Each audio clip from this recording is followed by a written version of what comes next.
वह चंद धर्मात्मा विष्णु भक्त था। उसने नगर में अनेकों प्रकार के भोजन, कुआं, तालाब, धर्मशाला आदि बनवाए। सड़कों के किनारे आम, जामुन, नीम के वृक्ष भी लगवाए। उस वैश्य के 5 पुत्र हुए। उसके सबसे बड़े पुत्र अत्यंत पापी था। वह वैश्याओं, गुंडों की संगति करता था। वह अपना समय जुआ खेलने में व्यतीत करता था। वह दूसरों की स्त्री के साथ भोग विलास करता था। वह महान निष्ठा, देवता, पितृ आदि नहीं मानता। वह अपने पिता के धन को नष्ट करना शुरू कर दिया।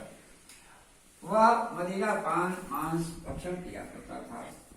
इस पर पिता, भाई, कुटुंब घर से निकाल दिए और निंदा करने लगे। घर से निकालने के बाद वे वह आभूषण तथा वस्त्रों को बेचकर रहने लगा।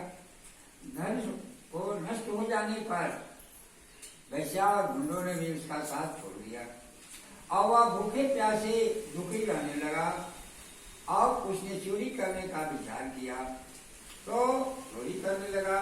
एक दिन वह पकड़ा गया। सिपाही वैश्य के पुत्र को जेल में डाल दिया। वह दूसरी बार फिर पकड़ा गया। राजा ने उसे कारागार में बंद किया। कारागार से राजा ने उसको बहुत दुख दिए और उसे नगर हाथ जोड़ने से को कहा। अंत में वह दुखी होकर नदी छोड़कर जंगल में पशु पक्षियों की भांति मार मार कर खाने लगा। फिर बहरिया बन गया। धनुष बाण से पशुओं पक्षियों को मारकर भोजन करता। एक दिन वह पापी भूख प्यास से व्याकुल खाने की खोज में निकल पड़ा।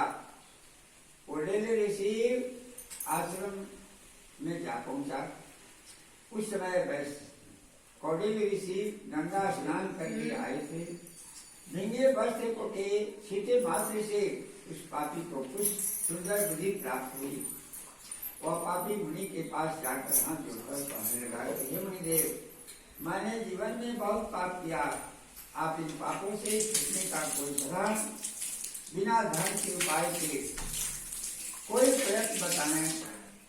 और वह फल आपका एकादशी, सिंह राशि वाले बद्री आश्रम में रहने वाले सूर्य चंद्रमा के ग्रहण में कुरुक्षेत्र में स्नान करने से जो फल मिलता है वह फल अपरा एकादशी के व्रत करने के बराबर है। हाथी घोड़े के दान तथा यज्ञ में सोना दान जो फल मिलता है वह फल इस व्रत के करने से हो जाते हैं। हालांकि ब्याही हुई गौ, भूमि, स्वर्ण के दान का फल भी इसके फल के बराबर है। यह व्रत पाप रूपी वृक्षों के काटने के कुल्हाड़ी के समान है। अतः मनुष्य को एकादशी का व्रत अवश्य करना चाहिए। यह व्रत सब व्रतों में उत्तम है। इसलिए भक्ति पूर्वक विष्णु भगवान का पूजन करें जिससे अंत में विष्णु पद की प्राप्ति हो। राजन, मैंने यह एकादशी की कथा सुनाई। इसके पढ़ने और सुनने से सारे समस्त पाप नष्ट हो जाते हैं। बोले शंकर भगवान की जय। जौन कुछ लोग धर्म में बाप जोड़ा एकादशी तो एकादशी निर्जला ना हो। आगे आओ 25 तारीख के एकादशी के दिन हमने के ये व्रत करेला ये हजूर के भी कथा भीमसेन जी बोले कि पिता हो युधिष्ठिर, माता कुंती, द्रौपदी, अर्जुन, एकादशी के दिन सभी लोग व्रत करते हैं। लेकिन भीम से बोले कि हे भीम, तुम कोई व्रत नहीं करते हो तो तुम नरक को जाओ। इसलिए भीम जी बोले हे संतों, माता, मैं एक धोखा कर सकता साल में भूखल हो सकता नहीं, रोज रोज भूखल ना जाए पेट में अन्न ना पड़ेला आग के ज्वाला होला बहुत दर्द। तो सब लोग बोले हे पितामह आपसे एकादशी में एक दिन मैं कुछ भूख सकता हूँ, पूरा दिन उपवास नहीं। मेरे पेट में अग्नि का वास होता है, अन्न खाते हैं तो शांति मिलती है। अतः आप मुझे कोई एक व्रत बतावें जिससे मुझे भी स्वर्ग की प्राप्ति हो। तो व्यास जी बोले कि हे वायुपुत्र, बड़े बड़े ऋषि महर्षि ने बहुत से शास्त्र आदि बनाए। यदि कलयुग में मनुष्य उनका आचरण करे तो अवश्य मुक्ति मिलेगी। उनमें धन बहुत खर्च होता है।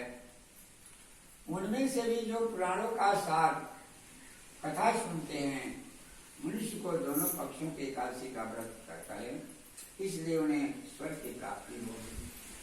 व्यास जी बोले कि ये दिन कृष्ण और निर्जला व्रत भी करना चाहिए।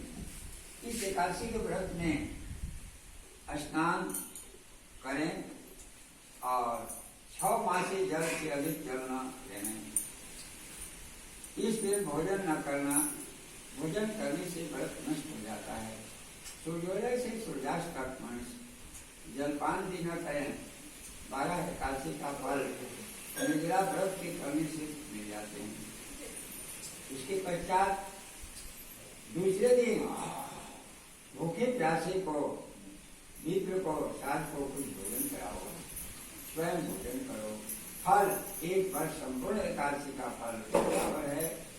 जी स्वयं भगवान ने मुझसे कहा था कि एकादशी का पुण्य समस्त तीर्थों और दानों के बराबर है।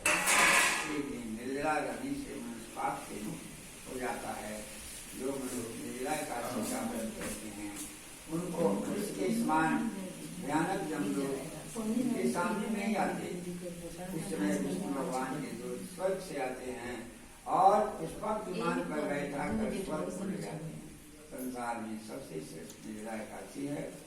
अत्यंत प्रेम पूर्वक इस एकादशी का व्रत करें और उस दिन ओम नमो भगवते वासुदेवाय 12 अक्षर का उच्चारण करें।